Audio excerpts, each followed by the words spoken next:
Assalamualaikum dan selamat datang ke Pala Bola News. Seperti biasa, Pala Bola News akan menyajikan berita bola sepak terbaik kepada anda semua pada setiap hari.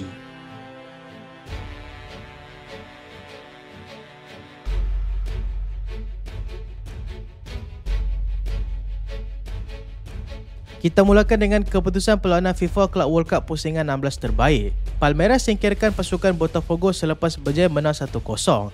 Chelsea terpaksa berempas pula sebelum berjaya menyingkirkan pasukan Benfica dengan kemenangan 4-1.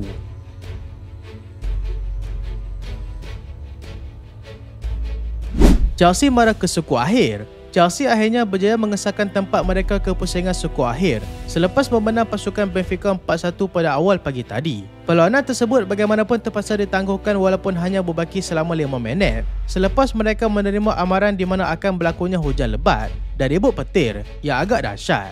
Perlawanan tersebut ditangguhkan selama hampir 2 jam dengan Chelsea pada ketika itu sedang mendahului Benfica dengan jaringan 1-0. Sebaik sahaja bersambung, Benfica berjaya menyamakan kedudukan dengan Angel Di Maria telah menyempurnakan sepakan penalti pada masa kecederaan di penghujung babak separuh masa kedua. Kedudukan tersebut telah mengheret kedua pasukan untuk menyambung aksi di masa tambahan. Benfica terpaksa beraksi dengan 10 orang pemain selepas Gianluca Prestiani dibuang padang pada penghujung perlawanan. Ternyata memberikan kelebihan kepada pasukan Chelsea untuk mengharungi tambahan masa yang sudah pasti memenatkan itu. Mereka menambah lagi 3 gol masing-masing menerusi Nkunku, Pedro Neto dan juga Dewsbury Hall untuk memastikan Chelsea marah ke pusingan suku akhir dengan kemenangan mutlak 4-1.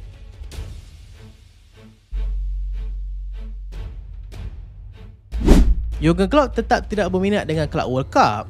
Bekas pengurus pasukan Liverpool, Jurgen Klopp, berpendapat yang penganjuran FIFA Club World Cup pada ketika ini adalah satu idea yang paling teruk yang pernah dilaksanakan dalam bola sepak. Klopp juga pernah menentang secara terang-terangan terhadap pelaksanaan kejohanan itu ketika masih bergelar pengurus pasukan Liverpool masih tetap dengan pendiriannya sebelum ini. Beliau berpendapat yang kejohanan ini bakal memberikan impak yang sangat buruk terhadap pemain profesional yang pada ketika ini sudah mempunyai jadual yang cukup padat. Mengambil contoh mudah mengenai pendapatnya itu, kejohanan bermula 3 minggu selepas tamatnya musim Liga Perdana Inggeris dan akan tamat 4 minggu sebelum musim baru bermula. Adakah cukup masa untuk sesebuah pasukan yang terlibat untuk melakukan segala bentuk pemulihan dalam satu pasukan? Sudah pasti tidak. Walaupun ianya berlangsung dalam tempoh 4 tahun sekali, ianya sebelum Piala Dunia bermula. Tetapi tahun sebelumnya merupakan kejohanan terbesar untuk 2 benua utama di dunia, iaitu kejohanan Euro dan juga Copa America. Masa semakin singkat untuk pemain mendapat rehat yang cukup dan ia sudah pasti akan memberikan kesan jangka masa panjang kepada setiap individu yang terlibat.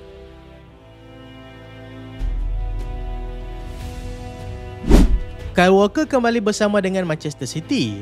Kyle Walker sebelum ini bermain secara pinjaman dengan pasukan AC Milan, terpaksa pulang semula ke pasukan asalnya iaitu pasukan Manchester City selepas kelab daripada Itali itu tidak berminat untuk mendapatkannya secara tetap. Selain Walker, Joao Felix juga sudah dikembalikan kepada pasukan Chelsea yang mana pasukannya itu sudah bersiap sedia untuk melepaskan semula mereka. Walker pada ketika ini sedang dikaitkan dengan pasukan Everton, Fulham dan beberapa kelab daripada Arab Saudi. Manakala Joao Felix pula dikatakan akan kembali semula bersama dengan pasukan Benfica.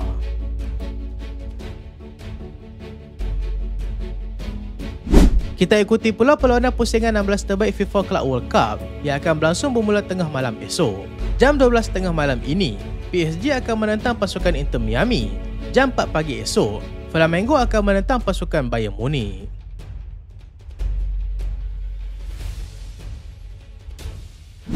Atletico Madrid lengkapkan perpindahan Matteo Ruggeri. Atletico Madrid kini sedang mempersiapkan segala dokumen untuk melengkapkan segera perpindahan Matteo Ruggeri daripada pasukan Atalanta. Kedua belah pihak dikatakan sudah pun bersetuju dengan nilai 17 juta euro bersama dengan 3 juta euro sebagai tambahan.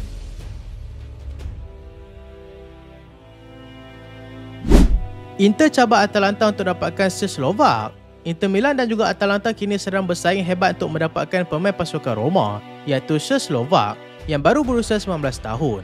Pemain antarabangsa Kroasia itu telah dilepaskan secara percuma oleh pasukan AS Roma.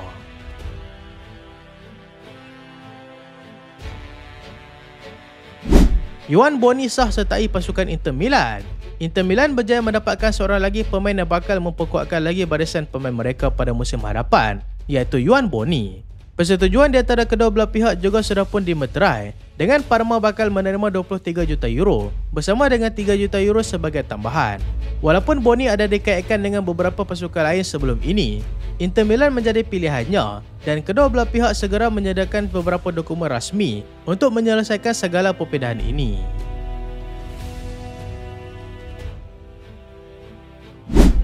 Como dapat seorang lagi pemain. Como berjaya mendapatkan seorang lagi pemain yang dinilai berpotensi besar untuk membantu mereka pada musim hadapan.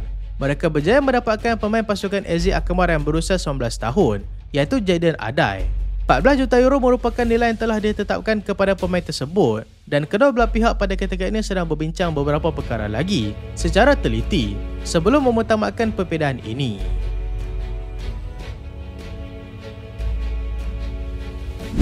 Chelsea tidak mahu mengalah. Chelsea masih lagi belum mengaku kalah dalam percubaan mereka untuk mendapatkan penyerang pasukan Brighton, iaitu João Pedro. Newcastle merupakan pasukan yang memberikan desakan hebat kepada Brighton sebelum ini dan Chelsea tidak akan teragak-agak untuk membayar setinggi mungkin nilai pemain tersebut.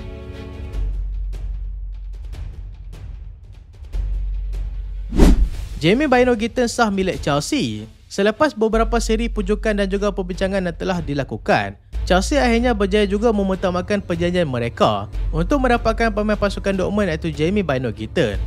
Pemain tersebut telah pun bersetuju dengan kontrak sehingga Jun 2032 dan kini hanya menanti masa untuk menjalani pemeriksaan kesihatan.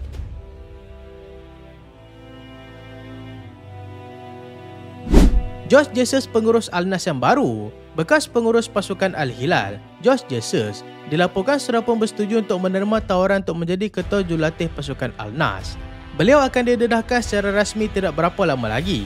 Dengan keputusan untuk menjadikan Jorge Jesus sebagai ketua jurulatih yang baru, sudah pasti telah diluluskan oleh Cristiano Ronaldo.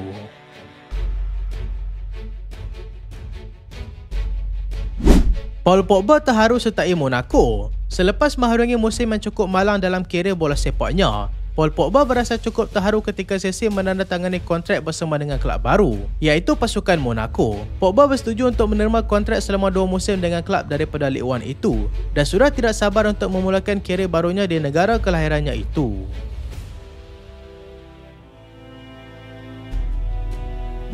Habib Diarra gembira sertai Sunderland. Habib Diarra bakal memperkuatkan lagi barisan serangan pasukan Sunderland pada musim depan selepas dia kini sah bergelar pemain untuk kelab yang beraksi dalam Liga Perdana Inggeris. Pada musim hadapan, Diarra yang juga pemain skuad kebangsaan Senegal dibawa masuk daripada kelab RC Strasbourg.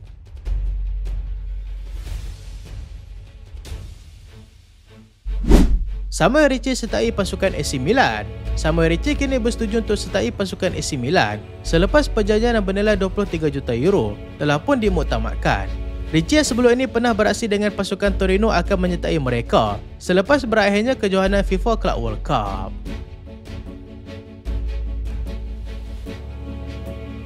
So itulah video kali ini dan terima kasih sebab tengok sampai habis. Jangan lupa like, jangan lupa share, jangan lupa subscribe. Aku Solehan. Assalamualaikum.